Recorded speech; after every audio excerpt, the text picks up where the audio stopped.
Hi, man. All right. How are you? Yes, I'm very well. How are you? Good. Good. Fall starts tonight. Like so many false starts. I Um, think partly my fault. Well, I say partly, probably mostly my fault. I mean, I didn't encourage help. I listened to Bill Burr I know I was really appreciative of that, man. Thanks. whilst you were like deciding what to do. To be fair, your Macintosh did not present you with folders that had footage in it. No, so So- yeah. I also need to get some new SD cards, I think. But that's none of these people's faults. No, it's not. It's No. not. How's your life in Drumland been this week? Life in Drumland has been busy this week. Do you know, Christopher. I feel like I haven't seen you in like 5 days. Really? I think it's because I don't see you at the weekend, and then I was off yesterday. Right. So I've really only seen you one day. Out of Out of like 5 or 6. yeah. How many days in a week is there? 7. Well, there's 7, but I didn't see you since Friday. So that's So until today, that was only 1 day and 4. yeah. Sorry, my brain took a second to analyse all that. Numbers are not my friend. So you've been busy. Busy in shop. Shop's been busy. We've been kitting out the shop, making sure it all looks pretty. Unboxing some new drums. Yeah, we have. We saw some great new drums come in. Mhm. Steve Gadd drums came in, which was a real treat, man. Right there, if you can see it on camera. Yeah, we'll pull it out at some point and let you all see it. We'll pull out the snare drum as well. Oh, no, sorry. Oh You man. can cut that out if you want. No, I mean, there's not really an edit point, is there? No, not really. So poor yeah, thing. we saw some new drums. What's been your favourite drum that's landed? That's a tough call. I mean, because we've had all the Mapex Black Panther snare drums land, obviously. I think for me it's the Metallion Right. Black Okay. Panther. Is that just because you've got a real brass thing, haven't you? I do. It's not So- healthy at all. It's not healthy for my wallet or No. for my life, I think. Why do you like brass so much? I've always got on with it really well. Right. I found I can just get a brass drum for some reason to sit exactly where I like it to sound. Okay. And I think because I've tuned a steel shell drum and I've tuned an aluminium drum and I've tuned a wood drum pretty close, Uh-huh. but the brass just for me always just sounds the best. What head do you have on your brass? I have a vintage Ambassador, Right. which Liam, I would say Oh. R.I.P. Liam, but you're not. No, with he's us still anymore. around. You're still around. Aye. You're just not with. Anyway, We miss you. we miss you. We Please miss you, come. Liam. Please come back, Liam. Yeah, he recommended that because when I got my recording custom brass, he was like, put a vintage A on it. And Have I you was tried like, other heads? I have. I've went through the kind of Remo catalogue a little bit. Right. I put a Power Stroke 3 on it, and that was all right. I didn't mind that. Mm-hmm. I put an Ambassador X on it, just obviously thicker Mm-hmm. Ambassador, and that was all right again. But I think the vintage A, just for me, I could just get doing a the lot. thing. Just doing it. Yeah. I really like a P3. I've got a P3 on mine. Oh, I'm not- you like a pretty? Yeah, I think it lets the drum like just be lively, but controls it. Mm-hmm. So if you want to play delicately, I think a P3 still gives you that because it's single ply. So Sure. yeah, I just seem to really get on with that head. You prefer that head? Have you Yeah. tried other heads on it? Yeah, not for a long time, Right. to be fair. So I could maybe dig the old drum out and see what else is doing for it. What else I could try on it. I've never really tried a vintage Emperor on a snare drum, Yeah. so that could be a little project. That's a really thick head, isn't it? Yeah, it is. Or I do like the odd Emperor X, but I don't feel like I hit them hard enough Right. for that. Yeah.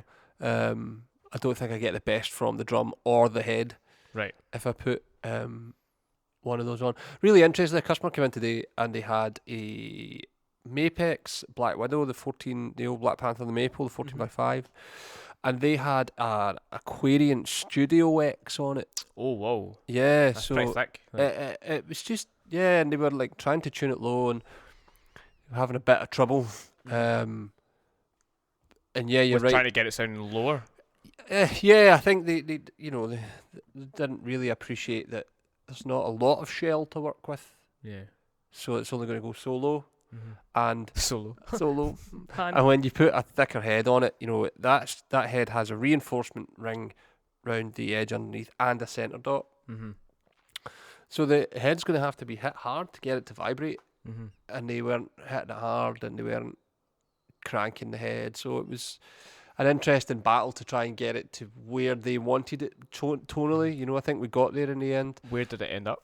It ended up just a little north of where they had it. They had it fairly low, and they had their wires too tight as well, unfortunately. So the wires were pressed against the bottom head, creating weird overtones, and they were just like they were just kind of at the end of their tether tuning wise. Do you think that's like a common thing that people do, over tighten the wires? Yep, absolutely is. I don't know why. I don't know if they think it's something that's going to make the drum sound more snarey, but they obviously aren't considering that you're going to put pressure on the bottom head. Therefore, it's not going to vibrate the same way. Right. But yeah, it's common. So is there a kind of a one-size-fits-all trick, if you will, I to mean, fixing that, or just because obviously people, I know there's like two schools of thought where people like to kind of tension the wires to taste, you know. Yeah. So, but I've also heard people who have tensioned them to taste, and the wires are just, you can hear them still rattling long after they've hit the drum. You know, it's maybe a bit too loose. yeah, I think it all depends on the music, Right. and the drum, and then the room. You know, because how many times have you know, been in a musical situation and the bass player plays a note and your snare wires go mental? Yeah. So you know, that's frequencies in the room will cause all that. You know, I've played gigs where the bass players played certain notes and but the volume's just gone. Yeah. It's just like a big swell. So like the room is tuned to E or something. So you have to find that frequency on the bass channel and EQ it out so it doesn't go haywire. But it also will make your drums go funny. So if it's really bothering you, then you know, tighten them up. What is there a way to stop them breaking so frequently? No.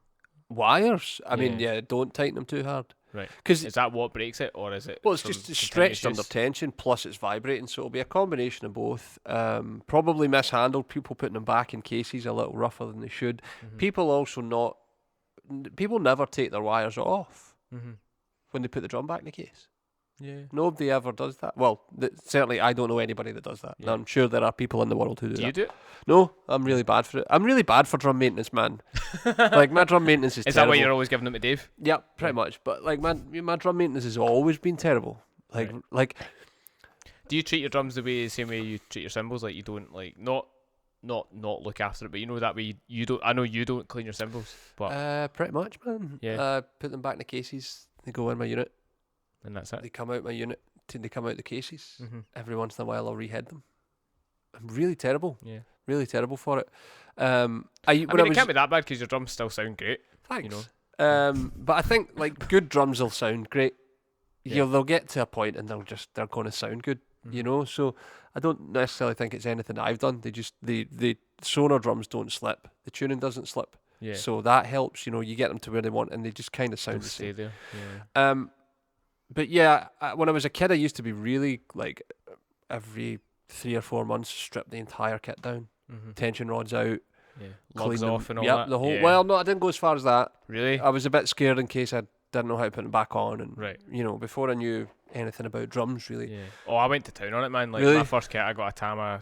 I've spoken about this before, an Imperial Star, and I remember. Like on a Saturday afternoon, just bored one day, and I literally stripped the full thing to bits and just rebuilt it back up. Because I was a big fan of Lego when I was younger, so I liked the thought of being able to build stuff up and then like break it, but it's not horrendous. Sure. So I always really liked getting hands on with stuff. You know, Mega Blocks are my friend. I mean, to give you an idea, I broke on my 12-inch tom. The wing nut, the wing nut came off the drum. I think I'd loosened it too much. Is this on your vintage? Yeah. Right. And the wing nut fell off, and I put it on at an angle. Oh no! And I had to hacksaw it off. Oh no! And now I got another bolt for it, and it has an Ital wing nut on it. Because I've never got round to emailing the Sonar service team and be like, "Have you got a spare wing nut?" You know, so it has the matching wing nut. Sure. It's just one of those things, man. So is it like? I suppose it doesn't kill your love for the drums. Well, I mean, I've never ever played my drums and be like, oh, do you know what? It's got the wrong wing nut on the 12. Yeah. I'm not. Guys, I'm out. I can't play that groove anymore. You know, like I've kind of always been like that. Once I'm playing, I'm fine. You know, I don't prescribe to heads all being the same, so they all look the same. I just put the drums down and play. Right. And I've always been like that. Like when I was wee, I would experiment with setups and stuff. Mm-hmm.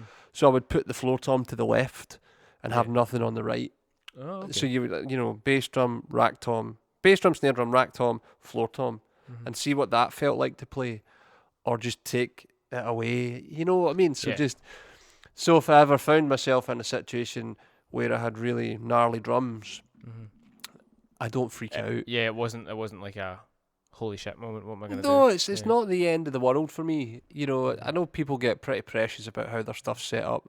I've played with bass players who will, it has to be all in a line, and like I would mess with them and just angle their cap, their head a little bit, and they would just look at me, and we would laugh, and they would straighten it back up and do it. You know what I mean? And just wind people up. Yeah. So I've never been super precious about any of that, which helps actually, because I did a gig. I turned up to do a gig in Edinburgh years ago in the Leith Depot, and the kit was a tornado, and it was hanging together. Right. Like held together with chewing gum, basically. Oh, there was just gaff everywhere, and and the snare drum stand doesn't go any lower, and the seat doesn't go any higher. Oh, great! One of those ones. Yeah, and you're like, right, a backline special. Yeah, like, lads, it's just snare drum fills, because these toms are just awful, and no disrespect to those kits, because they serve a purpose, but for a venue, that should never be what is presented to you, really, if a venue's taking itself seriously, to me. Oh, no, absolutely. Yeah. Minimum level here, folks, something I can get spares for, at least. Totally, and can fix.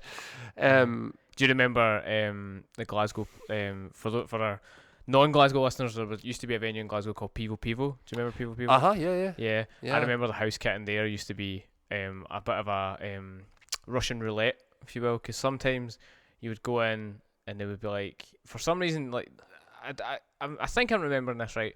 There was one night I remember there was a really great kit. I think it was a Gretsch kit. That was a backline kit, and it was great. And I remember 2 months later or so, I went in and there was just this like haggard old thing. It wasn't a Gretsch; it was a different kit. But I think it was an old export. We sold them a kit. They bought a kit from the old shop a couple of years ago. I think it was either a Natal or a stage custom or something. Right. Yeah. So they were decent drums got popped in. Eventually, yeah. I'm talking about, this was like 2011 or something. I'm talking about. So it was just like, because my originals band at the time played in there, as I'm sure many people did. And I just remember just this thing just being like horrendous. Yeah, they kind of came to us and were like, we need new drums. Yeah. It's like you would hit this 16-inch floor tom and it would shout at you. Oh. It's like, ah! Yeah. And, cymbal stands are probably falling apart, or they don't have felts on them, and there's, half a clutch. Aye. Great. Okay. So I always used to get into like things like that at home. What if I'd forgotten my clutch, or what if this, or what if that? And I found that to be really sort of helpful.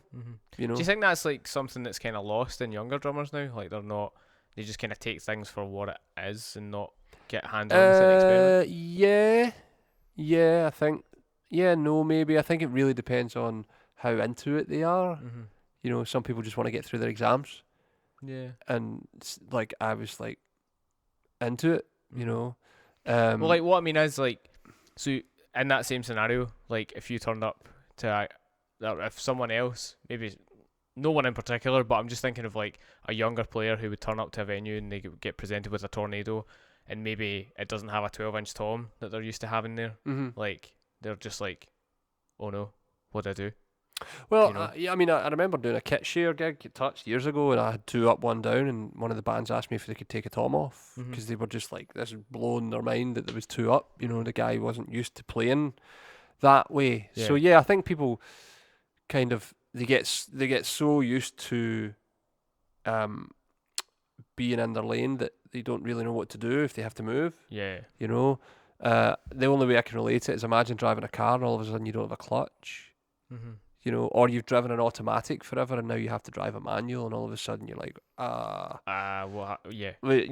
That's freaking you out, and people need to be comfortable to play music. Yeah, absolutely, at least to play their best anyway.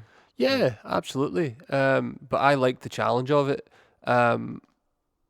It wasn't something I come up with on my own though. It was something that I watched back when I started playing. You could buy drum videos and drum DVDs now. It's all downloads and I don't know how I don't know how many people buy them. But even when we opened the shop, you could still buy drum DVDs.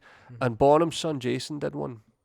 And that was one of the things he talked about on it was like set your kit up weird ways. I was like, I'm going to do that, It got me through tons of scenarios where like, you just don't have your stuff, I remember playing in Tuts and like I was on a kit share and the guy wouldn't let me adjust anything. It's like, you can play my drums, but you can't adjust the height of this. And, he was super particular. really tall. Yeah.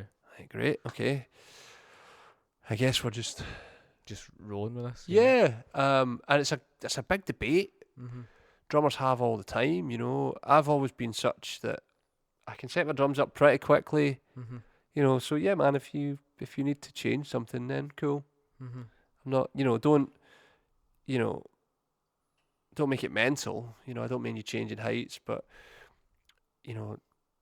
there's got to be a give and take. Yeah, absolutely. Yeah. Thank you. That's what I'm trying to say. Yeah. I mean, how many times you turn up to a gig and the drummer's like, "Oh, we're kitchen, but I'm left-handed." Yeah. So and there's nobody in the. I don't think there's any drummer who's like, "Well, no, you have to play a right-handed kit." Yeah. Because that's just douchey. That's, big time. Like, who's going to be that guy to be like, no? Yeah. No, you can't play the things the way you want to. I mean, most times I would make sure ahead of time if I was doing a kit share gig where you correspond with the other bands and be like, this is what's arriving. Yeah. Can you use it? That's something I learned quite early, thankfully, in my kind of like outside of life gigging, I suppose. Is it actually talk to the other people who are going to be on your bill if you're able to, like if you've got if you know who's on that bill that night, actually speak to the other drummers, especially if you're the one providing all the gear. Just be like, listen guys, here's what I'm bringing, here's what I recommend that you guys bring as well, like breakables, things like that. Just is there anything we need to know about before, is anyone left-handed, does anyone need this, or that kind of thing. Totally. And for the rest of it, it's just like you just need to learn to adapt. Yeah, it was weird. Have you ever felt those sort of competition vibes when you're on those gigs? Like the bands don't talk to each other and it's like this weird competition. So weird. I've never understood that. No, neither have I. I don't know if it's a drummer thing where we've always just been like, hey man, how you doing? But I've been in those situations where bands just won't speak to each other. Yeah. They'll sit on the bench beside each other while the bands are sound checking, but they're just, it's all crossed arms and I think that's more common in much younger bands. Yeah, I maybe. think like the whole nature of it. I mean, see when you look at it, like see a 4-band bill, like inherently it kind of does look a little bit like a battle of the bands. The only thing is there's no prize at the end of it. Yeah. You know what I mean? Like to them, I can understand that mindset.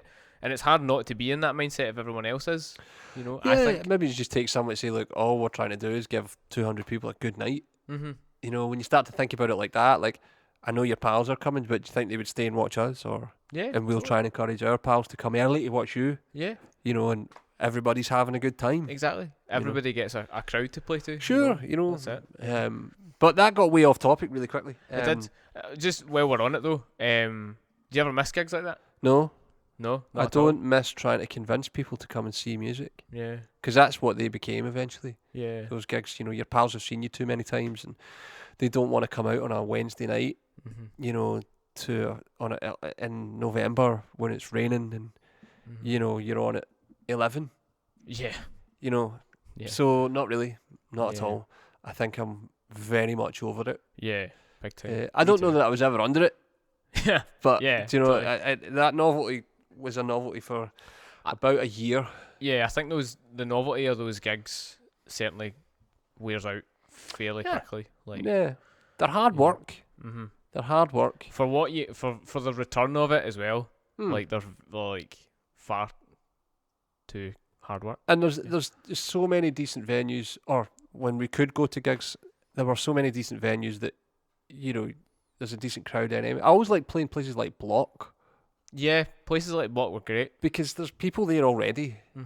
And you might get like 20 of your pals turn up and it's kind of small enough for it to be alright. And they just make life easy in there. They don't make it hard. But I've had venues, I've sold the most tickets and had the worst slot and all that nonsense, you know, and there's all the weird politics because there's a touring band from Belgium coming and they obviously can't bring a crowd. And you're like, well, nobody forced you to put a touring band from Belgium on, you know, so, you know, why would you make that difficult for you, you know?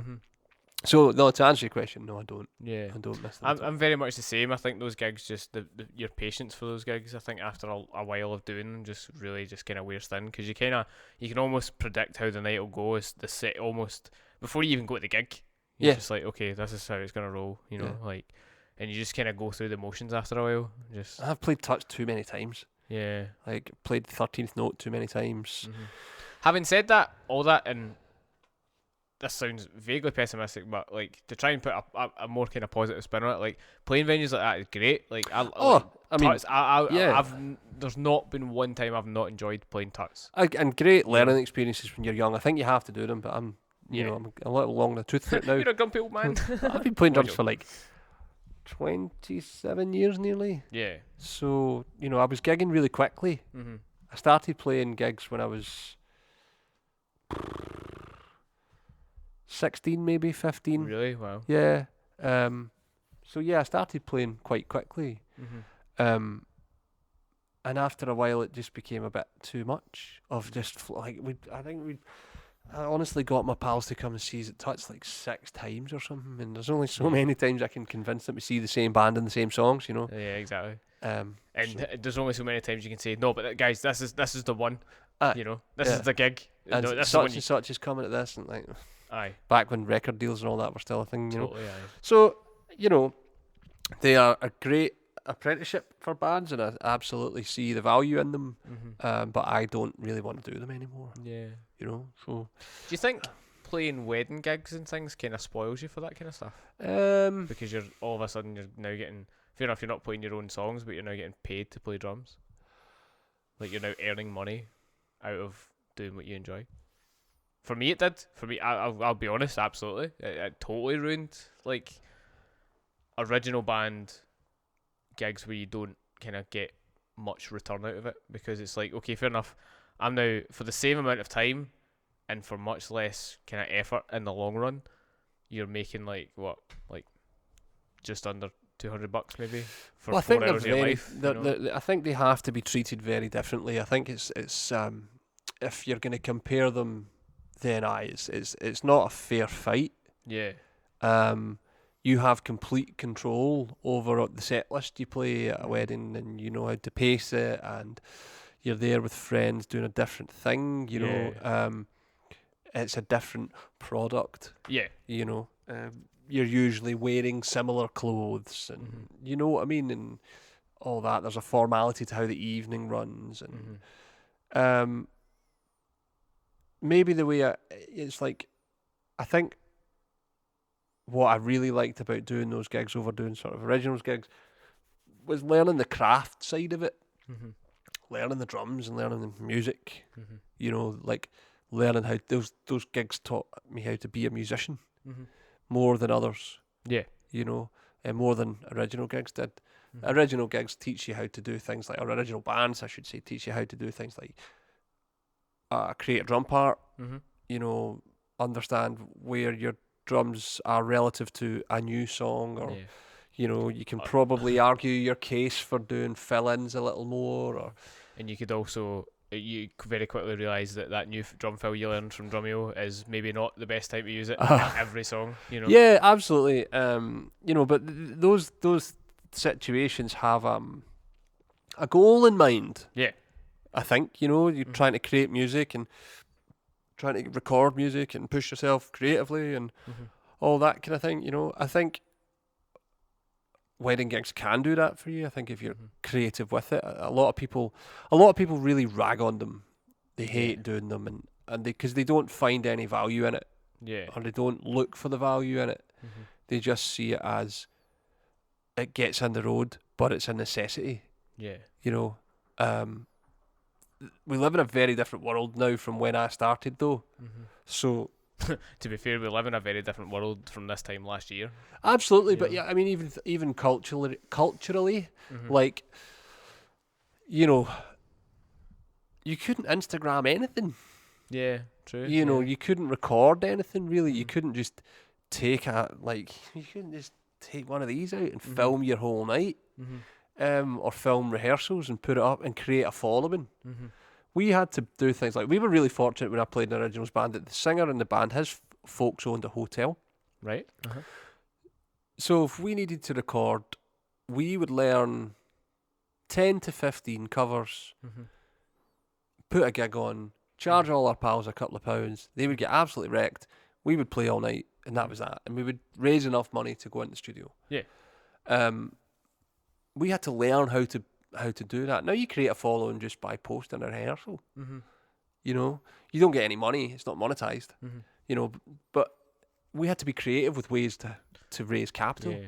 You know, we would go and play gigs. We would learn covers and go and play at a pub. And we would maybe halfway through the night put in 2 of our own tunes or 3 of our own tunes to sort of blow the dust off them and kind of keep it creative for us, you know. And people seem to like that. But it forced us to be creative nowadays. I don't think people have to be creative in the same way. Yeah. To get their following, you know. So, I think they're very, just globally, I think they're very different things, you know. Right. Yeah. I think playing weddings lets you play more. You get to play for hours, which is, Yeah. you know. Would you say? I personally think playing wedding gigs makes you it's certainly made me a better drummer. Yeah, absolutely. You're playing the same things, more or less, give or take a song here or there, all the time. But like you get really good at that. But you also like you kind of subconsciously work on your fundamentals, you know, because I mean, for those 40 songs are literally built up of fundamentals. Do you know what I mean? You know what I mean? Absolutely. Your 4 on the floor, your you know, your single stroke roll, whatever. You know what I yeah, mean? sure. How to play in time, just how to play in time, and how to play with other people as well. Yeah, and how to play with other people on a social level. Yeah, you know, like traveling to a gig. You know, that people when they're new in, how are they in the van? You know, versus how are they on the stage? Is that someone we want to get back in? Is that, you know, and that means you kind of learn to present yourself in a way where you hopefully get on with people, and you know, you learn what to do and what not to do on the stage, and you know, when you're sitting in with somebody, all those kind of things. It teaches. That's what I say. It teaches you so much about being a musician that's not taught anywhere else. Yeah, you know. You can't read that. No. Sorry, just adjusting myself. Yeah, I'm a big fan of them. I've always been a big fan of them. But like I've said on many, many occasions, they're in my blood. Yeah. It was normal growing up. You know, that was all Dad played. Yeah. He didn't play any original music. It was all covers. Yeah. Pub stuff and clubs and weddings, and it was all of that, you know. So it's a normal part of the job for me. I guess it's like, I think people don't like the grind of it, because the way I see that is like a trade. So if you're a plumber, fitting a bathroom's just another day at work. Changing taps or fixing a toilet, it's just all the same stuff for 30 years. You know, you just get better at it and quicker at it, and new tech comes out. You know, but it's not designing bathrooms, which is what playing original music is to me. If we're going to make it, if we're going like an analogy, so imagine a plumber, and they have two parts to their career or their trade where they can design stuff and fix stuff. Well, the weddings, and there's just them going to work, it's just fixing it, and the other side of it is the creation. That's a really brilliant way to look at it. I never thought a plumber would be such a good analogy. Well, because that's how I've always thought about them. It's just a trade, man. That's just all it is. It just happens to be music. I think people think because it's music, it should be art all the time. That's not really how it is to me. Yeah. And I might get criticised for that. I don't know, but that's just the way I think about it. You know, they're not designed to. Those gigs aren't designed to scratch your creative itch. Go find it somewhere else. Yeah. You know, because that the other thing is, like, those gigs in reality are just purely optional. Like, you don't have to do it. No, of course not. And of course not. You've chosen to do it. I know a lot of like people who I've played in bands with who would, like, the thought of a Saturday night wedding is torturous for them because they would much rather be doing something else. And I instinctively think, well, if this is torture for you, like, why are you doing it then? Yeah, why are you putting yourself through it? Maybe you've chosen the wrong career. Yeah, totally. You know? Absolutely. Yeah. But that's you know, that I think people think playing music is going to be a celebration all the time. Mm-hmm. You know, everything's got to be celebrated, but it actually doesn't. Yeah. You know, I don't know. Again, I might get criticised for it, but that's just the way I see it. No, You know, it's just the way. it's a perfectly valid opinion, man. Yeah, I think so. You know, but like I've said, it's normal. It's normal to think about it like that for me. Mm-hmm. You know, do you miss doing those gigs? I do and I don't. Right. I sometimes don't miss having to rely on other people. You know, I know with a wedding gig that if I'm going to do a wedding gig, then it's everyone's there. Especially if I'm going to do a dep gig, I know that I'm going to meet a collective group of people who are all going to be there on time, who are all going to show up, do a good job, go home at the end of it, you know, and get on with really well. And I think sometimes the line between being in a band with people and them being your really good pals, I think they kind of how's the best way to phrase this? Like the line between those things can blur sometimes. Mm-hmm. Sometimes for the better, but sometimes for the worse as well. Okay. Because when stuff goes wrong, you're like I really want to be angry at you right now, but you're my pal, so Yeah. I don't know how to do it in the best way. Uh-huh. And that can cause dysfunctional relationships as well. Like I remember a few times when I was in originals bands that people just like a guy in the band just one day just never turned up for a gig. Great. Like What did he play? bass. He played Oh, bass. it's pretty So- important then. Yeah, I was like turned up like half an hour after we finished the set, steaming. And it's like, Oh. you know, it's like it's situations like that. Or sorry, not steaming, drunk. I always go into Scottish when Yeah. I go into. Well, I'm forgetting there's people outside of here. Anyway, and it's like, man, like, what are you doing? Like, Yeah. you know what I mean? So it's like, and it's hard in those situations where like I hate having to rely on other people that much because, or in creative situations because you just don't know what's ultimately going to happen. Yeah, and I Maybe think- that's on me for being. I don't know if that sounds really controlling, like Becky controlling, but No, it doesn't. I think what Yeah. you're getting at is that you've got to get 4 or 5 people on the same page, yeah, and there's that's- always someone who's not. aye, In my experience, that's exactly what I'm trying to say. Thank you. Yeah, you know, you're trying to get 4 people on the same page about which direction to take the band in and who's committed and all this and all that, and Yeah. there's inevitably someone who is going to sink the ship. yeah, I've always loved playing in trios. There's always a majority. yeah, So when arguments need settled or when creative decisions need made, there's usually always a majority. So 2 versus 1. yeah. And there's 3 ways that can go, you know. 3 different variations of how that 2 versus 1 can go.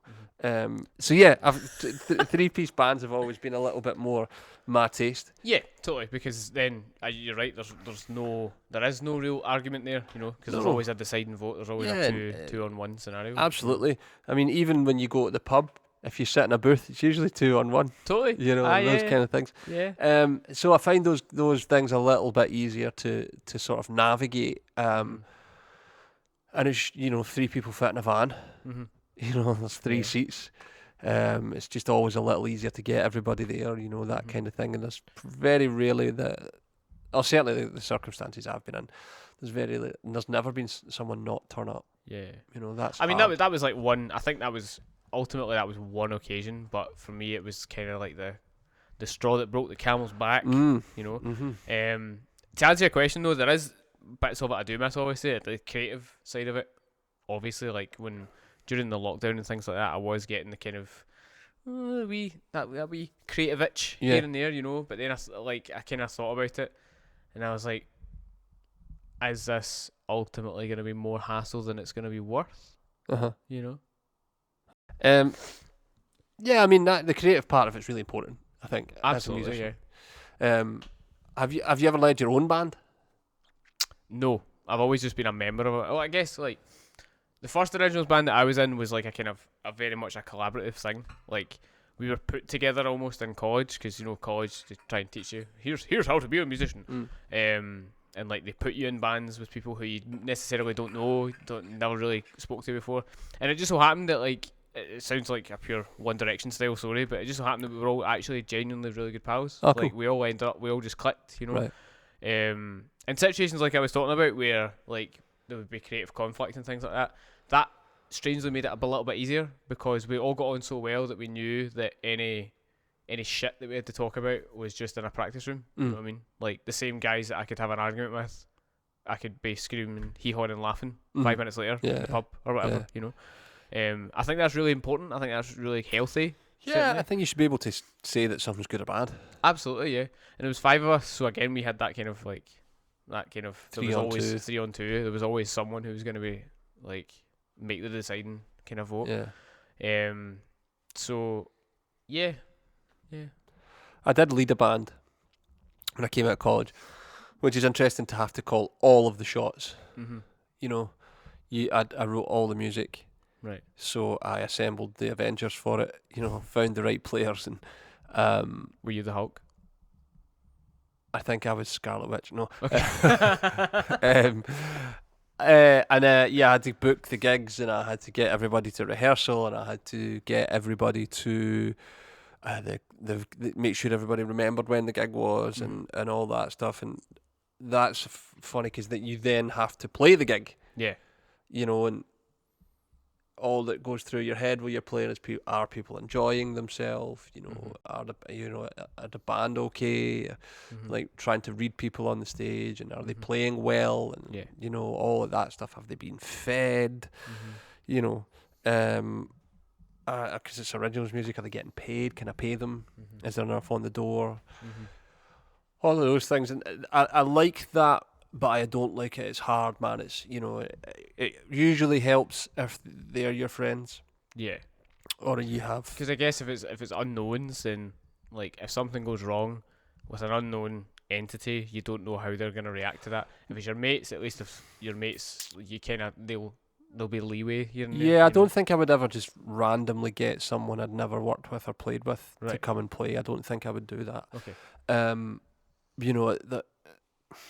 I think when it's your own band, people kind of have to be on the same page musically.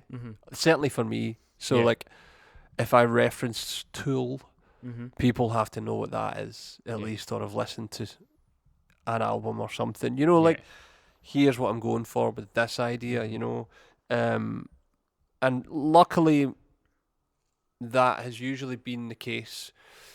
I've never had anybody be like treat me weird. Like, what is this, man? You know, like they just don't get it, you know? Yeah. But I always kind of try to pick the players quite carefully. Right. Just so that they have your back. Yeah, totally. You know? Yeah. If I give them a new chart, they're going to go away and rehearse it. They're going to go away and practice it. So when we come to rehearsal, it's not learning music at the rehearsal, because there's nothing does my head in more than people that don't practice ahead of coming in. Because it's just tonight on Pet Peeves. Well, it's just a waste of time, man. Like, especially I would pay for the rehearsals so that it would all, you know, because I can't ask people to come and play my music and then get them to pony up. Yeah, exactly. You know, it's just not how I see it should be done. You know, if it's, you know, if it's split evenly, if everybody has a say in the writing and whatever else, then cool. Yeah, it's split down however many ways. But if it's just my thing, my project, then I would make sure that, you know, I would encourage them as much as I could to have it down before we got there, because usually the music was pretty hard, you know, so having broken the back of it before you get to rehearsal was always a benefit. Yeah, it just makes it easier for everyone, doesn't it? Absolutely, man. There's no kind of messing about and just absolutely, and that means that the rehearsal can be a wee bit more humoured. It can be a wee bit, you know, we can have a laugh about it rather than me being pissed off because somebody hasn't bothered to learn. Ironically, it ends up feeling less like a rehearsal. Yes, and that's what it should be like. Yeah, totally. That's what it should be like, you know. Totally. Rather than, because you're there to rehearse, you're not there to learn. Oh, absolutely. You know, it's in the word. You know, so that's an interesting thing that I think all drummers should do at one point, is lead a band. You know, like get some tunes that you've either written or. You know, that you want to cover. If it's, you know, if you don't write music, find some stuff that you want to cover. You know, if it's some Snarky Puppy or something weird and awkward, and push yourself a little bit and get 4 or 5 people into a room where you are literally the director of it. I think that's really fascinating. It's really great for you as a musician to sort of learn how to deal with all those kind of situations, and it means then if you get called to do something, you have a little bit of empathy for the band leader. Yeah. Because they're trying to get a vision across. You know, they're trying to get a sound down, or and you can relate to that idea. You understand the inner mechanics. Of And you're not just kind of, it'll be fine, man, because it won't. Yeah. That attitude, I've never really got on board with it. It'll be fine. I would always rehearse it once more, especially if it was my own music. And like I say, it was usually pretty difficult. Yeah. Time signature changes and the Was guitar. it jazzy kind of stuff? Yeah, it was like jazz rock. So Right. it was like taking really weird jazz harmony and playing like weird time signatures, but with a kind of rock vibe behind it. You know. So I would reference the Mars Volta, Tool, Smashing Pumpkins, that kind of feel, those kind of, that kind of energy and volume a lot of the time. Electric guitar, electric bass, saxophone, but still with a sort of jazz vibe, weird harmony and drummers. You said jazz vibe. I know. Sorry. Drummers, especially those kind of drummers, if they're writing music, tend to write harmony in a way that makes it really difficult for other musicians to solo through, because what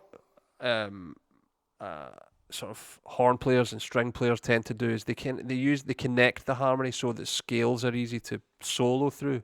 Drummers don't. They just write cool shit and try and work it out. It's usually quite rhythmically dense.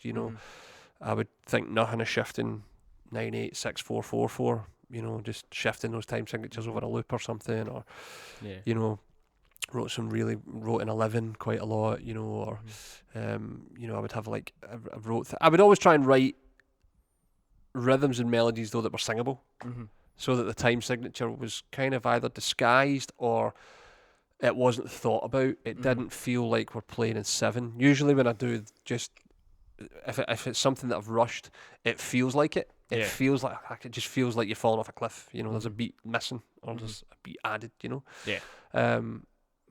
I've often found the best, or my favourite odd time signatured music feels really natural. That's why I really love Tool, because I think they can play in weird time signatures and it doesn't feel like folk trying to dance weird or something. Totally. I don't really buy into people subverting time signatures just for the sake of it. Not trying to be smart or something. Aye. So I would try my best to do that, so I had one tune in particular that was like a bar of, trying to remember this, a bar of 9/8, a bar of 7/8, a bar of 6/8 and a bar of 3/8.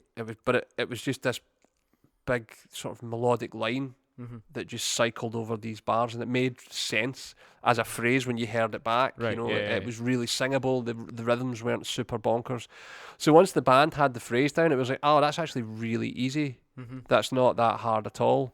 Yeah, because it'd been quite daunting. Like if you've got like, okay, this is the bar of 9/8, this is the bar of such and such. When you put that down in front of someone, you watch them kind of go white. Yeah. If they've never seen it before, they're like, dude, what is this? Yeah. And you're like, I'll just sing you it. And if you kind of got the phrase down, or I would create like a MIDI demo, I would take it from Sibelius and I would put it into Logic and put it on something that was, and they could play it, they could hear it, and they're like, okay, right, cool. I kind of, that makes a wee bit more sense in my head, So it's not some, so they're effectively just learning a phrase. One of the greatest lines that someone ever said to me at college was, nobody's ever played a bar line.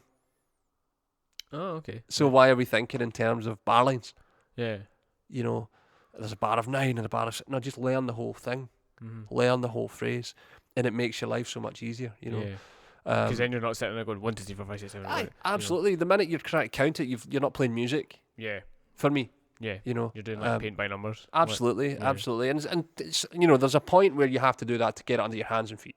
And even me who wrote it, there would be points where I would have to do that to get it under my feet. But that's to bring it full circle. That's not for when you're rehearsing it. That's for when you're in your house. Absolutely. Practice time. That's absolutely. when, like, okay, I need to get this phrase down. How do I do that? Okay, 1, 2, 3, 4, 5, 6, so on and so on. Not so that when you turn up to a rehearsal like that, you're just like, cool, just that, ready to go for that phrase, guys. Cool. The hardest part for me was always I would never think about the drums when I wrote music. So I would often write something like, shit, how am I actually going to play this? I was going to say, did you ever write yourself into a corner in that way? Loads of times. Yeah. Loads of times. Which was great. Because it teaches you how to be creative in those circumstances. And apparently loads of film writers and all that do that. Like they purposely, or TV show writers, they write themselves into a corner just to find creative ways to get out of it. Absolutely, and I would put parameters in place where I could only write in a certain time signature or a certain key signature or something like that. I'm much more creative with limitation. Mm-hmm. Like if I sit down at a keyboard, I can't play the piano or the keyboard very well. So if I sit down at it, Mm-hmm. I'm just never going to write anything. But if I'm going right, I'm going to write in this key or I'm going to use these chords. When we were at college, we used to get scales actually. Our instructor would give us a scale and we would have to go away and work out what chords were available in that scale, and those were the only notes we could use. I find that really, really easy to write that way. Yeah. Much, much easier to write than if someone gives me all the colours Sure. to paint with. I won't paint a picture, but if you've got black, white and green, you'll paint something. Yeah. You know. Yeah. But conversely, like you said, I would write myself into a corner, dramatically, if you like, and think. Dramatically, there's a word. I know, right? And think, how am I going to get myself out of this? And then I would have to. The ways I would often do it would be to think melodically rather than about the drums. So I would never ever think about where I'm going to play a backbeat. Mm-hmm. I would just kind of let that happen. So I would put the Logic thing on a loop. And just loop it for an hour and just try and get it under my hands, try and play the phrase under my hands, and then try and turn it into some sort of groove which made sense, you know. And that's typically where the finished product would come from, you know, rather than just right from the drum kit, you know. Yeah. No, so I've never really written, I'm going to write in this part, I just, you know. Yeah. So, yeah, there you fun go. times. I miss doing that. Yeah. Yeah, I miss doing that. I do have a tune almost finished actually that I got pretty much done over lockdown. I'm just waiting on guitarists to be available to do the guitar part, and then I can put it out in the world and people can either love it or hate it. I do have music out there. I actually have on Bandcamp, so if anybody listening, here's a plug. I've never really done this before, but if anybody's listening, Chris Whitehouse Bandcamp, and I think the band is called Connected and the album's called Grounded. It's kind of bonkers, but good. It's not weird out, wacky nonsense, you know. It's your jazz album, isn't it? Yeah, it's kind of jazz rock, so it's still listenable. Yeah. You know, there are backbeats and drum solos and guitar solos and things like that, you know. So, did I ever tell you how that got recorded? I think you've mentioned it. I don't know if you've ever spoke about it on the podcast. Maybe you did in an early episode. I can't remember. It got recorded in one day, 8 tunes we did in 8 hours. Wow. Which like was a song an hour, basically. And there was multiple takes and multiple cock-ups as well, you know. So, and lunch, we broke for lunch, and it was pretty. The engineer must have hated you. Well, I mean, there's 8 tunes on it. 5 of them had been gigged. Right. So that makes it at least a bit easier. You know 5 of them were under the hands of the band. We kind of knew what we were doing with them, and then there were 3 that weren't. Or was it 6 and 2? Might have even been 6 and 2 actually. So that was even better. But one of the ones that we hadn't really played was really tough to record, and I kind of wish I'd left it off. But then people have heard it and be like, actually, I like that, man. I'm like, okay, well, maybe it's just interesting how people hear it in a different way from you. Well, that's the whole creative process, isn't it? Like, if you create something, you're already far too close to it, so you can't see. You've literally lost the ability to see it objectively. Yeah, you know, which is a kind of that's the whole art in it, man. Oh, absolutely, art. Yeah. Absolutely. And I guess once you put it out, it doesn't matter what you think about it because it's not up to you anymore. Oh yeah, exactly. You've lost the right to kind of criticize it. Absolutely, bit, you know? Absolutely. Not even criticize it, but just be precious about it. You know, so people will and can and should take from it what they want. You know, I think people should think about that. Not even just like about music, but just in like any form of content they should put out. Like, as soon as you put it out, if someone says they don't like it, like that's not your fault anymore. Not your fault, but it's like you've also lost the right to kind of be like, you're wrong. Yeah, you don't put it out if you don't want people to have a go at it. To have a go at it, yeah. Because you have to take the good and the bad. You have to. You'll grow. Yeah, you have to take people have to like it and people have to not like it. You know, they have choice. So and it's funny as well because a lot of people just like 10 people can say something's good, but if the 11th person says no, that's rotten, you're gonna value that 11th person's opinion over the 10 people who liked it. We're a bit crazy that way. So we haven't talked about drums for a while. So the nerd out on that is I recorded with my Yamaha recording custom, when I had a recording custom. Yeah. And it was all Sabians. I borrowed a ride cymbal for that, actually. From the shop? No, from a guy called Mark Scobie. Do you know Mark? Yeah, no, Yeah, Mark lent me his Artisan 20-inch light ride before I had my own, which was a beautiful cymbal. I had Artisan hats, 13s. I still have all of these cymbals, actually. Yeah. 13 Artisan hats. I had a Ozone, 16-inch AAX Ozone, 18-inch AAX Studio Crash, which is actually one of my favourite cymbals ever made. Do you know that? It's a great cymbal, and they don't make it now. It's really warm. It's a lovely sounding cymbal. And I'm pretty sure I had a 10-inch HHX Splash, RIP, somebody nicked it. Oh, no. And a Legacy Crash, 18-inch Legacy Crash. And I had a Yamaha 14x5.5 copper snare, and I hated it. Yeah. I hated it. Why did you hate it? Because it just... Have you ever had a drum you can't play? In terms of... Like you just can't play the way you normally play. Like your hands won't work. That drum for me was like kryptonite. Wow. Yeah. Okay. I could never get it to sound where I wanted it to sound. And I just couldn't play the drum right. I don't understand it. I don't get it. You know, maybe it was because I still have it? No, I long sold that. Yeah. I long sold that. Be gone, kryptonite. Yeah, absolutely. I just couldn't get it to, like, I couldn't play all my stuff. Yeah. I couldn't do my things on it, man. It wasn't my vibe, you know. After all that chat, I've been able to play anything. It's just like, you know, because I would listen back and I was like, just double sound awful and nothing really flowed. And yeah, I just didn't like that drum at all. Yeah. It's too dry for me. Too dry. So yeah, it's long gone. So. But how did it sound recorded? You tell me. You listen to it and tell me. Touche, sir. Touche. You know, I didn't like it, but I was there. I was stuck with it. I brought it. So that was your option for the day. Pretty much. Yep. I didn't bring another one. Yep. I didn't bring another one. So what else are you meant to do? True. You know, True that. What else are you meant to do? True that. Do you know what else is a really nice snare drum? What? Just because we said we would bring it out at the start of this, we should bring out the Steve Gadd. Boy, people have been hanging on this. People have been waiting for this moment. You should tell the listeners because not everybody can see this. Okay, so if you're listening to this, you're missing out. I'm not going to tell you. Did you do any product read up on this? Yes. Cool. Well, you can talk about it. Okay. Because I didn't. Okay, neither did I. Not even in the mic. It's a steel shell, isn't it?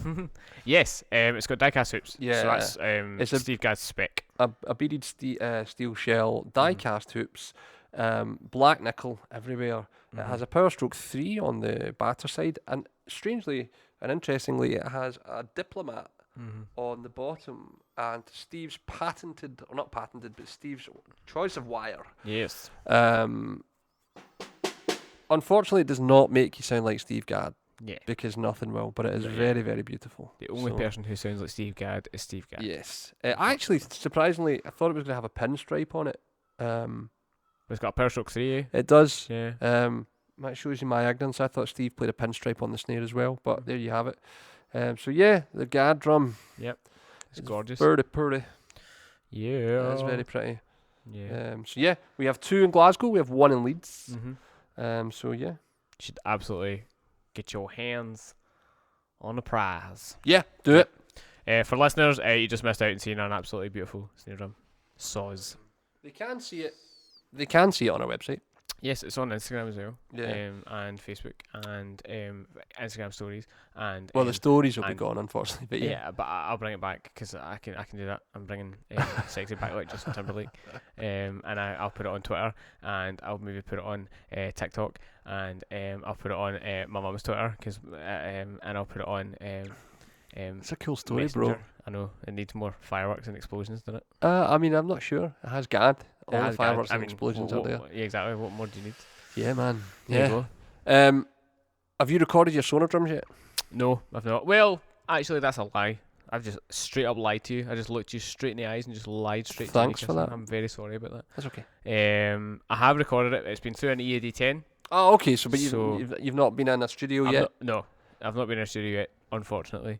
If anyone would like to help me out by putting it in the studio, ever, that would be fantastic. No, I would really like to get in the studio. I still need to work out what heads I want to put on it. Okay. What's on it? I've got UV2s on it right now. You know, and I really just want to experiment with heads. right? Because not that it sounds bad with the UV2s on it. It sounds great. I just want to see what other heads will sound like on the kit, because I've only just got it, and I like to go through, much like my snare drum, I like to go through the ringer of just choosing what heads work best for, not even just for the kit as a whole, but like what heads will work best for each individual drum. So like, I might not necessarily have the same head on a 10-inch tom as what I would on a 16-inch See, floor I tom. think that's the thing. Yeah, I'm into that. yeah, isn't it? Yeah, well, I mean, a 10-inch tom and a 14-inch floor tom are vastly different. Yeah, So size even. just the amount of Yeah. air they're going to move, so the thickness of the head should probably vary to me. Totally. Yeah, you should. Are you going to go back to Remo, or are you going to do it with Evans? I don't know. As I say, I'll eventually work my way around the rabbit hole. Mm. Is that an expression? I don't know if it is, but I don't know. it is Like, now. we'll make it one. Yeah. Didn't you see like the 14's really vibrant? Oh my god! Oh my days! Yeah. Wow! I've coming from having played a breakbeats for 5 years. Nothing against the breakbeats. I absolutely love it. I love a small kit vibe. But see, when you actually have a floor tom that actually that barks back at you, Right. it's brilliant. It's so good. Yeah. Because before the breakbeats, I had a pinstripe on it, and I hit it, and it just boom. Yeah. It just did what it had to do. But this one, like on on this SQ1, when I hit the 14, it's just boom. It's like there's a different. We were talking about this earlier on. There's a different presence about that drum. You know what I mean? And when you hit the two, granted, this floor tom and breakbeats is a 13, and this is a 14. Still, even by an inch, whatever, doesn't matter. Just the presence that the SQ1 floor tom has is just unbelievable. Yeah, absolutely. Do you not remember when I first got it? We set it up in the demo room, and Ben Aldred from Evans was here, and I literally just put the floor tom on legs. I hadn't even really tuned it properly, and I just hit it, and he was like, "Whoa!" Yeah. Like it felt as though the room was moving. Yeah. I'm like, "Holy shit!" Yeah. Bro. This is a set of drums. Absolutely, This man. is a kit of drums. That's a kit sonar. That's a kit of sonar. Absolutely. Aye, amazing. Would you never put the 10 and 12 up? Well, see, this is funny. See, to bring back everything full circle. I like that expression, full circle. Yeah. It's like a circle of life, Lion King. When I used to strip my drums apart, like literally all the lugs, take them off and put them back on. Like again, I would kind of experiment a little bit with different setups. And when I say experiment a little bit, I mean I just took off one of the rack toms and then just never put it back on. Right. And it still hasn't went back on for about 10 years maybe. And it's not because I've lost the drum. I mean, I'm sure it's somewhere, but I always liked just the one up, one down. Yeah. It was frustrating because of how Sonar did it. They sell the SQ1 as like a 3-piece shell pack, and I had to add the 10 on. I really like 10-inch toms. Right. I've always got on really well with 10-inch toms. Not so much with 12s. How 12s come? are my Achilles heel. Really? Yeah, absolutely. 12-inch toms. I don't know what it is. I can never get on with a 12-inch tom. Huh. Isn't that weird? Yeah, it's really strange. It's bizarre considering that's like the most common tom size. You're the second person this week that said that. Really? Yeah. No way. Who else did it? We had a customer on the other day. She'd brought a snare drum in, and Oh, was talking about she never gets on with her 12 either. interesting. Yeah. There you go. Yeah. Something in the water. There you go. I really like 12s. Yeah. Yeah. I like them too. If I can get it sounding right. Maybe it's just me. I mean, I'm maybe just far too pernickety. I don't know. Who knows? I mean, what is it that you haven't liked? I think, strangely, this is going to really strange, bear with me here, but I feel as though I can get a 10 to sound deeper than what I can a 12. Oh, wow. Okay. Like, I feel like... I mean, obviously, there's going to be definitely, like, the overall tone of the drum is going to still be inherently higher because it's a smaller drum. Yeah. But just for me, I can get the depth out of a 10 that I just can't seem to get out of a 12. Huh. I feel like now I want you to bring your drums in. Well, I do want you to bring your drums in just so, because I haven't really played them. Yeah. I never You like want to to have a play them. shot, don't you? I do. Yeah. I do. I fancy a go. We should have a sonar off. We should. You should bring your vintage in. I I'll will. bring my- I will. Yeah. Yeah, I just fancy a shot, and I would like... I wonder what it's like with all three toms, Mm-hmm. you know? I think it'd be a fun experiment. I also think maybe again, maybe I've not got on with 12s because I've just not had a high-end kit before. You know. Yeah, maybe. I mean, have you played your 12 on your Sonar at all? No. Is it still in the box? Still, like, it's currently on my girlfriend's dining room table. Right, wow. Yeah, it's a centerpiece. It's got a candle on top of it. A TV on it. Yeah, totally. Oh, we should do something about that. I feel like it's little lonely 12. It's just like... I walk past it when I go to practice. Yeah, as it's... Won't you play me, sir? When I'm... meanwhile, the 10's just like walking past going, bye. He's taking me out again. He loves me. Yeah, I feel like you should play it, man. We need to rectify that. Yeah, do you think? Yeah. And even like after that, if you still are like down with the 12, we can, fine, But I feel like you should at least give it its place. Yeah, set it up and just see how we get on. Okay, maybe I will. Yeah, and I'll get cymbals in a different place for you and stuff. Like it's like I pimp my setup. Wee bit. Well, a wee bit. That'd be quite cool, actually. Yeah. And we did, we put a TV in your 12-inch top. And put a fridge in it. Try it on just a cymbal stand or a CTS 4000, cymbal tom stand, or just a clamping arm, and see how you get on, And like I say, if you're still like, nope, it's not for me, then. So would you have both up, or would you replace? Yeah. Hell yeah. Hell's 12, yeah. 14. Okay. Yeah, I remember getting into a rehearsal room a couple of years ago, and it was old school. It was Fusion 20, 22, 10, 12, 14. Mm-hmm. It was a Star Classic, Birch Bubinga. Mm-hmm. And I was just like, they're up. I'll just leave them. Yeah. So I was like, this is actually lots of fun to play. Like, I accidentally played this fill-in on the snare drum. Well, I didn't accidentally play it. I deliberately played it, but it was improvised. I hadn't thought the fill through in my head. But I played a phrase on the snare and then mirrored it down the toms and was like, that was really lovely. That was just nice. It was really musical and just, I think I should play 10, 12, 14 more. Yeah. And then I went on a sort of, I'm going to buy myself a 10-inch vintage tom, and never ever bought one. No. So... short-lived. Yeah, I think I bought a house instead. So I mean, that's I had exchange, priorities at the time. You can't live in a 10-inch tom. Well, you can. That's what you think. So yeah, I was like, I have other priorities, and I'll get around to buying one of those one day. And I still haven't. So I maybe like to have try a shot. it. Yeah. I would quite like to play the vintage. I had a when we did the rolling night, I had a very, very small go on it.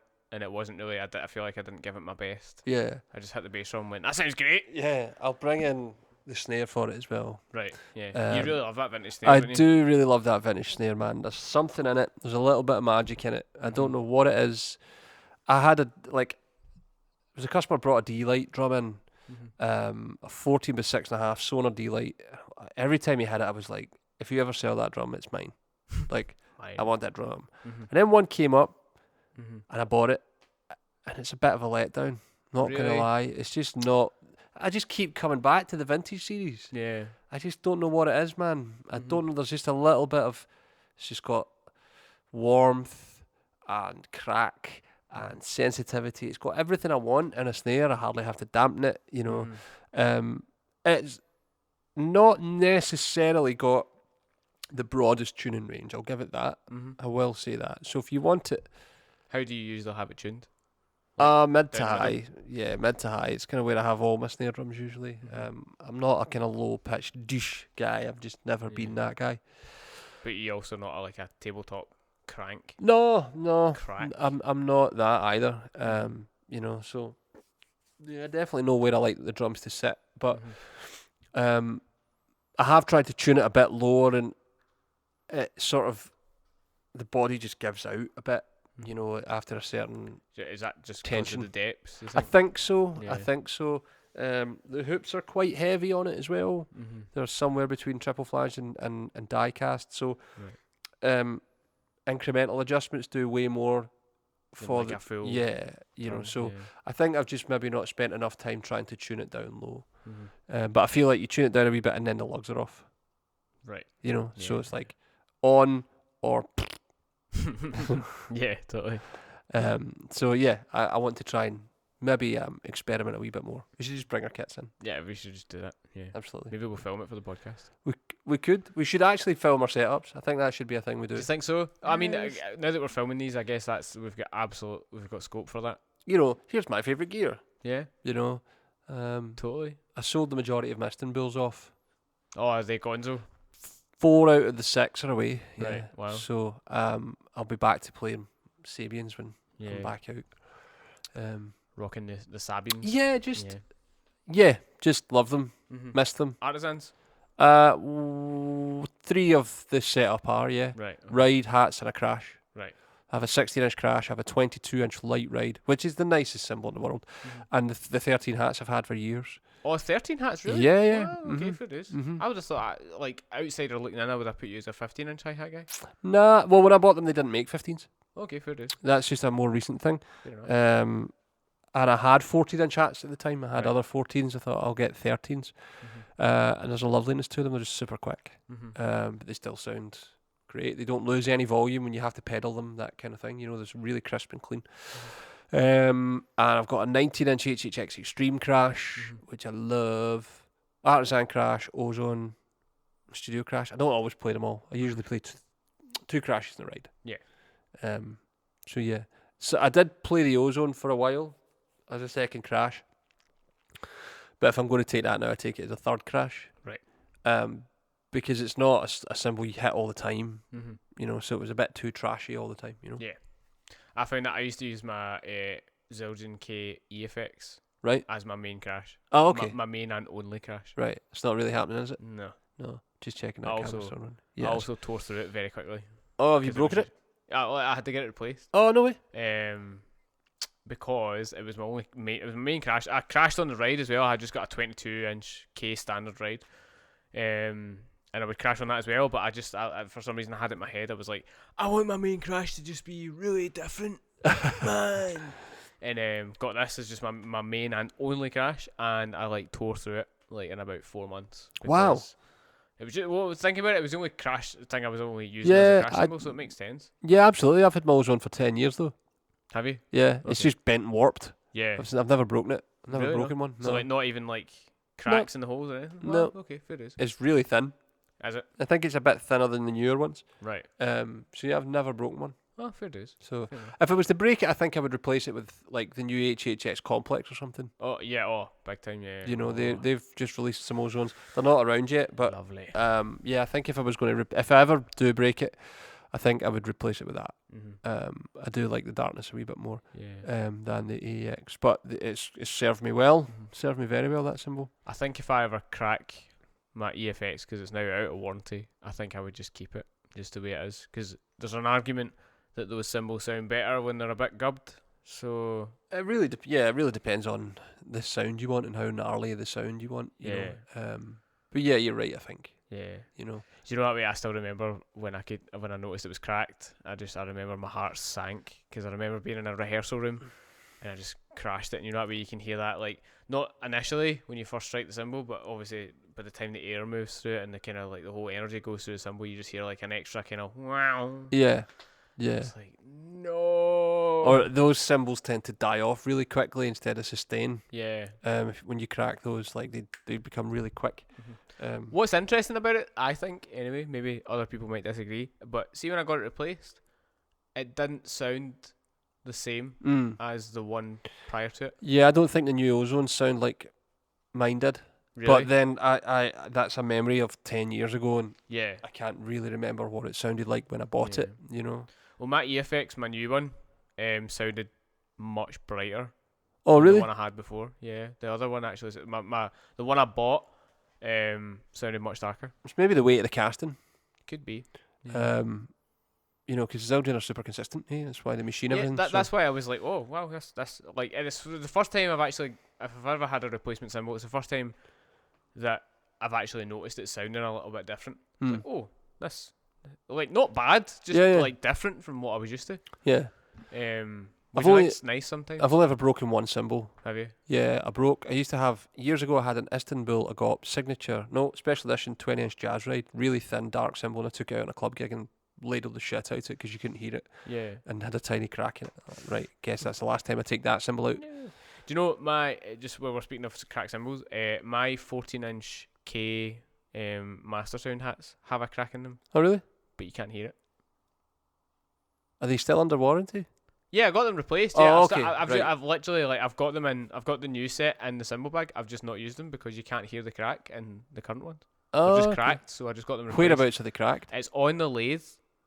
Sorry, Top or it's bottom on the cymbal? edge. Sorry, it's on the edge. Top or bottom cymbal? Top Top cymbal. cymbal. How did you break hi-hats, man? But it's like I'm talking like it's not even like a fingernail. Like it's so small. So how do you know it's small definitely a crack? It is a crack because you can see it on the other side. It's like it's Ah, went okay, through. right, okay.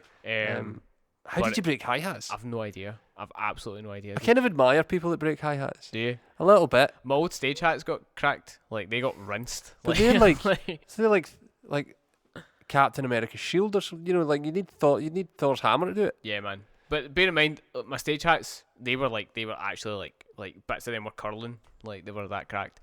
But I was hitting them with 2 Bs. Even still though, like. And also, because I've obviously got guns, right? I was hitting them with 2 Bs, and I used to be a very arms player, right. so I wouldn't just use my wrist to get all the power out of it. I would actually have you ever seen an octopus fight? Yeah. Like it was like that. Like it was just every day, mate. Yeah, every day. Yeah. Yep. If I had £1.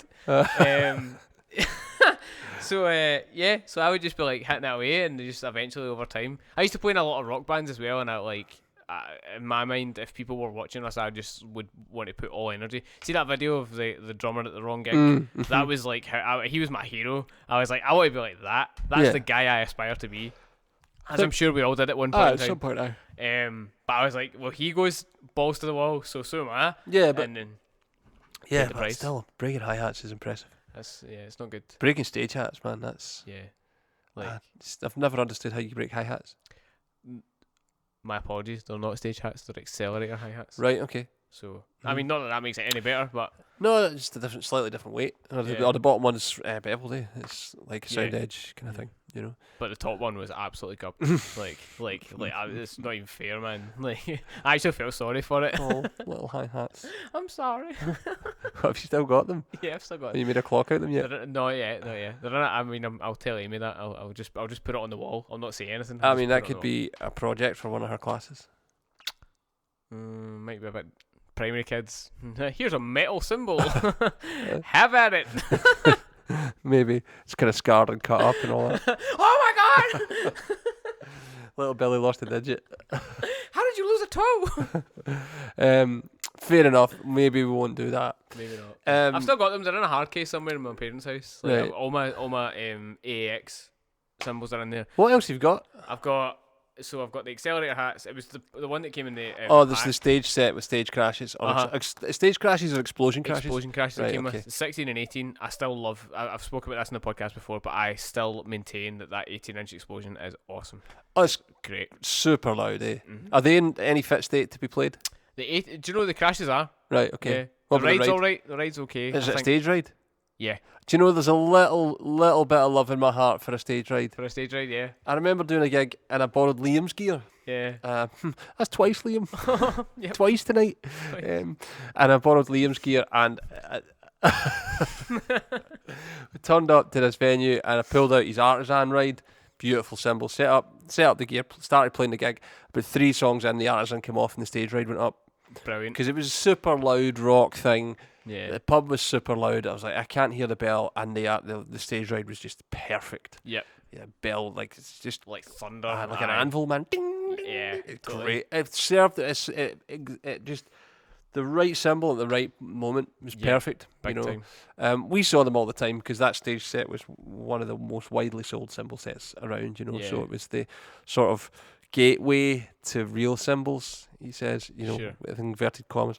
That's true though, because I went from that stage set to a whole set of Ks. But what were you playing before that? ZBTs or something? Like B8s. Right, there you go. Yeah. So that led you into sort of exploring sound a wee bit more. Mm-hmm. So we would see stage rides back all the time. Yeah. I actually actively have encouraged people to keep them. Mm-hmm.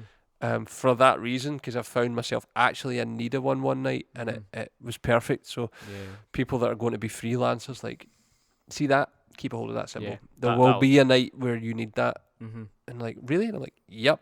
Yep. Trust me. For the 40 quid or 50 quid it's going to save you, Yeah, exactly. on this part X, keep a hold of it, because at one point we would have like 6 of them, and there will be a night where someone will be like, "Oh, I wish I had a stage ride." Absolutely. Yep. There was a night where I did. And there you go. Perfect. Yep. I'm actually going to take it out of the hard case at my parents' house and put it back in my cymbal bag for this very reason. Yeah. And the Explosion Crash, the 18, because I just love it. It's loud AF, bro. Mix and match those Zildjians and Sabians. Yeah. Break the rules. Crossbreed. Yep. Yeah, man. Sweet. Yeah, we're going to wrap it up there. I think so, yeah. We've been going for an hour 15. Oh, have we? Okay. Yeah, which it didn't feel like it, though. No, it didn't. I mean, maybe the listeners will be like, oh my god, thank god. That was too long. Probably. Go back to the octopus fighting. Socials game. Socials game. Obviously, everybody knows you can find us on Facebook, Twitter, Instagram, all at Drummers Only. TikTok now. Well, kind of, yeah, kind of. Or it's you're there. just doing TikToks. I'm using it. I'm pseudo using it. I'm kind of pseudo. Pseudo. Pseudo. Tomato. No. Okay. Pseudo. Okay. Anyway, the point is, right? You can find us on Facebook, Instagram, Twitter, sometimes TikTok. Right. Not all the time. Pseudo. It's because I pseudo it. Patrick Pseudo. Patrick, shut up. Oh, you've threw me off. Anyway, you can find us at Drummers Only UK on all the socials. If you want to come and visit us, if you want to maybe see if we've got a second-hand stage ride in either Glasgow or Leeds, please come and see us. Pick up that much-needed ride cymbal that you will absolutely need at one point in your life. Appointments are no more. Appointments are no more. You don't need one now. You no longer. You can just come in. You can freeball it now. You can please, at the time of recording, we are in August. Please bring your mask. Yes, please bring a mask. We're only letting parties of up to 3 people in at one time. So if you're the 4th person that happens to turn up on that day, you might need to wait outside. But that's okay. We'll make sure everything's all cool. We're just trying to keep everyone safe and socially distanced and all that good stuff for the moment. Like, subscribe. Yes. Thanks for listening. Yes. As well, actually, Yes. We talk about this between ourselves. Like, we don't actually thank everyone who listens enough because we appreciate it. Yeah, we do. Yeah, we do. We do this just purely because we thought it'd be fun, and here we are. Basically, almost a year later, Chris. Can you believe it? Yeah, it's almost legitimately a year. Yeah. To the day, I think. Yeah. We maybe should have made more of a bigger deal of it. Yeah, I forgot. Yeah, me too. Yeah, but cool. It's fine. That's cool. We'll roll with it. The anniversary episode. Anniversary episode? Yeah. Question mark. Yes. So thanks everyone who's been listening. Thank you. For if you're new listening, thanks for joining us for an hour or so today. Make sure you subscribe if you want. Leave us a nice review. If you're watching us on YouTube, make sure you subscribe because we'll put the video version on YouTube. If you're an audio only listener, make sure you subscribe on wherever you get your podcasts from. We're on Spotify, we're on Apple, we're on Anchor, we're on loads of Google podcasts. Basically wherever you find your podcasts, we're probably on there. If not, give us a shout. And thanks for listening. Yeah, and we'll see you next time. We'll see you next time. Bye bye. Bye bye.